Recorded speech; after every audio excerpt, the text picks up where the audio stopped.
Jackie. With Encore Real Estate, your local realtors, Market specialists, administrative assistants, and appointment bookers. and last but not least, child chasers. Oh, that's a good one. Got to make sure we don't screw up anything in the house. So today we're on video 3 of our Home Buying 101 series, talking about the offer. So we're already through the other 2 steps. We found the house, you love it, you're so excited, you're ready to put in the offer. Now what? Okay, so Sarah and I broke it down into like 7 things, major things, most common things that you would want to consider, and talk with your realtor about before putting in the offer. So let's talk about the first thing, obviously the big one, price. So with your realtor, you're going to decide what offer you would like to make on the house. And what your realtor would do is we are going to look at all the recent homes that have sold within a mile or 2 of your house. And we'll go back like 3 months, if not 6 months, and we'll kind of determine what the numbers say about the prices that they sold at. We're going to kind of give you a number range of what we think your house would be worth. And we're only going to comp out houses that are comparable to your house. So for instance, if the house you want to put an offer is 3-bedroom, we're not going to use like a 5-bedroom house or a 6-bedroom house as one of our comps, if that makes any sense. So once we do that, we will give you that number range, and then ultimately you are going to be the one that's going to decide the price you want to offer on the house. And realtors are also going to give you an understanding of the current market situation. So, if it's a buyer's market or a seller's market, and your realtor can have conversations with you about that, because that might change the offer price that you might want to put in on the house, depending on the current market conditions. But these are all conversations you would have with your realtor. So the main thing is your price, and you're going to base that on the recent comps in that neighborhood. Yep, absolutely. So you've determined the price. The next thing that we're going to talk to you about is what we call the EMD, also known as Earnest Money Deposit. There's lots of acronyms out there for this: Earnest Money Deposit, Good Faith Deposit, Deposit, Binder, you name it. What is it? It's essentially the money that you're putting in an escrow account for the seller to take the house off the market. Because when you go under contract with them, you're asking them, all right, I'm under contract, I'm putting a good faith deposit down that I'm going to purchase this house. So how much is it?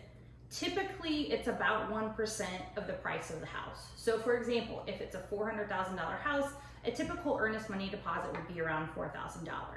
Now, again, depending on the market situations, that's something that you can fluctuate a little bit depending on your specific situation, and maybe you want to put down a little bit more money because there's other offers on the table or other considerations in that. But that's something that we'll talk to you about for that. But 1% is a kind of a good 1% is just a good rule of thumb. The next thing that you want to know is how long do you have to make that deposit, right? Because if you have to move some money around to make that deposit, when you're looking at houses, you kind of need to have that amount ready to go. So typically you're going to have anywhere from 3 to 5 business days after you go under contract to make that deposit. So it's important to have that cash kind of liquid and not somewhere that it takes you a little bit to access it if you have it in investments or whatnot. Next up in the contract, in the offer that you want to make, that you want to consider, is your inspection period, also known as the due diligence period. This is the number of days starting after the day your contract was accepted that you have to get all your inspectors that you want in on the property, and enough time to get the report back to you so you have review it and can see what they found in their reports. If the report comes back acceptable, great. If the report comes back with some area of concern, like a roof or an electrical box is out of date, or something's wrong with the AC unit, something that might give you pause, this is when you could choose to request repairs from the seller, or it might be such a deal breaker that you might want to release and cancel your contract.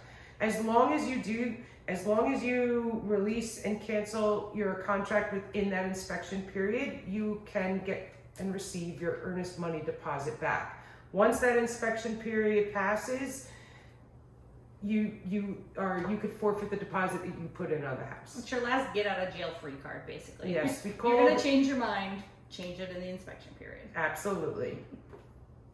After the inspection period, the next thing that we're going to talk to you about is the date that you want to close on the house, right? This is the fun day. Typically, this is going to be anywhere from 30 to 45 days after you go under contract if you're getting a loan on the house. If you're paying cash for the house, it can happen a little bit quicker than that. My rule of thumb is on these guys. I like to avoid Mondays and Fridays.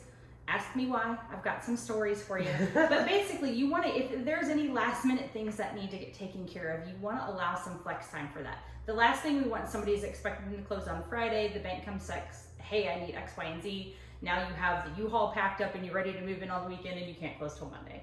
Right. So that's why I typically like to avoid those days if you can. The other thing to be mindful of is if you have travel planned, typically buyers are present for the closing. If you need to be out of town, or maybe you have a spouse that needs to be out of town, those are things that we need to know so that we can make arrangements for that. That can happen. It's just things that we need to know about. Awesome. The next is the home warranty part of the offer.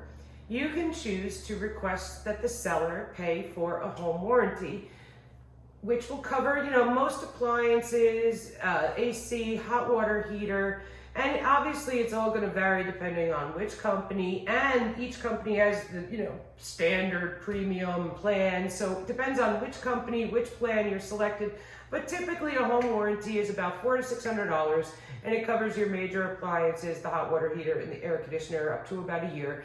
And if anything, poops out in that time, you can use your home warranty to get those repairs done. And that is something that you might want to consider on the offer as well, if you want that home warranty, or is that something that you're not interested in because it's like a new construction home, for example. Yeah.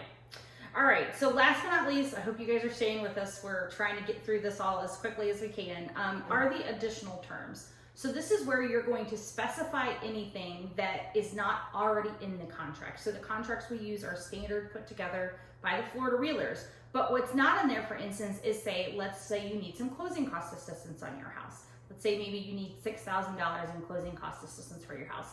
In the additional terms is where we're going to specify that, asking the sellers to pay a certain dollar amount of your closing cost assistance, or anything else that's not in the contract that you would want to put in there. But typically that's the most common one that we find, is asking for the closing cost assistance. For example, I had first-time home buyers, and I don't, no, I'm just making up a number. They had about $12,000 in their account, and they needed, after they put the deposit down, when they were going to the closing table, they have to put down the down payment of the house, which to them was 3.5%. But they also had the closing costs, and they were too scared to give up a lot more money and then and drain their bank account. So what we did was we asked for the sellers to pay $5,000 in my buyer's closing costs in that additional terms. Yep. Negotiations. So this is kind of the wrapping it all up. So we've talked about all the terms that we're going through.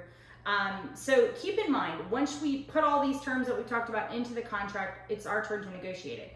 But keep in mind with this, that what we put together is just an initial offer. The seller has three options with this. They can accept it as it is, they can reject it, or they can counter your offer. And there's so many situations, and it is impossible to list all of them. But let's just start off with a few, just give a couple examples so that everyone knows what we're talking about. For example, you put an offer in and the seller comes back and they want you to waive the home warranty. Well, we just talked about the home warranty. Is that something, $400, $600? Is that something that you're willing to waive for the house that you want to buy? So that's something that you can consider. And another one is inspection period. Oh. So also on the home warranty, it's also something you can choose to pay for and not ask the sellers to pay for. So if the warranty is still important to you, you can still get it. Oh, yeah, you're right. Yeah, you can still get it. You just might have to pay for it yourself. So another one that we've gotten a lot in the past year is the sellers asking you to waive the inspection period. That is, for me, is a big no-no, right? Not necessarily saying that you're going to make requests based on the inspection, but the last thing I want to see a buyer do is give away their right to inspect that house. What if something major is wrong, Jackie? Like the foundation! Right, the foundation, the roof, maybe you're going to need a new AC, right? You at least want to have the information so that you can make an informed decision about whether or not you want to proceed with the sale of this house. That's one that I really hate to see, and I never advise buyers to give up, because you at least want to have the right to inspect the house. If they want to say no to any repairs you make, that's their right, but it is your right to have a chance to inspect it. So. I've been in some houses and it's like lipstick on a pig. The sellers did a great job disguising the major flaws once we got the inspector in there. And if you don't have that due diligence period and that inspections period, you know, you basically are now with a house with a slanted foundation. The jar, Sarah, was rolling down. Yep. The carpet. And maybe you're okay with that, but that's information you need to make, and then you get to make the decision whether that's something that you're okay with or not. Right, and that would affect your offer price, right? Absolutely. And the third example is they might come back and say, hey, we need you to come up in price. And that's just, you know, something that you have to decide. You know, you put in an offer of $380 and, you know, and they want you to come up to $400. And, you know, that's obviously a decision. And that's kind of like a common back and forth of negotiating the contract. But I just want to put it out there too, for people that are afraid of negotiations and stuff, just realize you're just talking to your realtor, and your realtor and you and your realtor are going to have these conversations. Your realtor is doing the negotiating. So don't feel like you have to like do all this powwow back and forth with somebody. That's our job. Yep, that's our job. You can leave it to us. Just let us know what you're willing or not willing to do is the most important. Right. You're the boss. Yeah.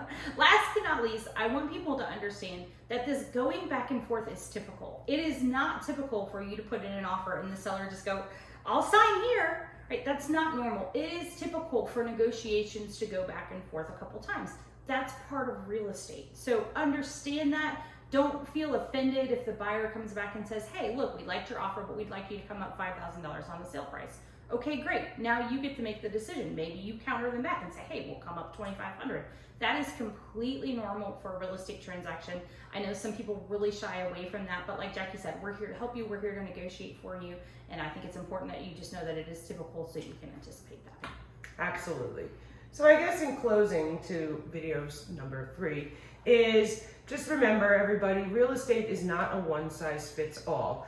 And if you have any specific questions about anything we discussed in this video, you can ask us the question in the comments below.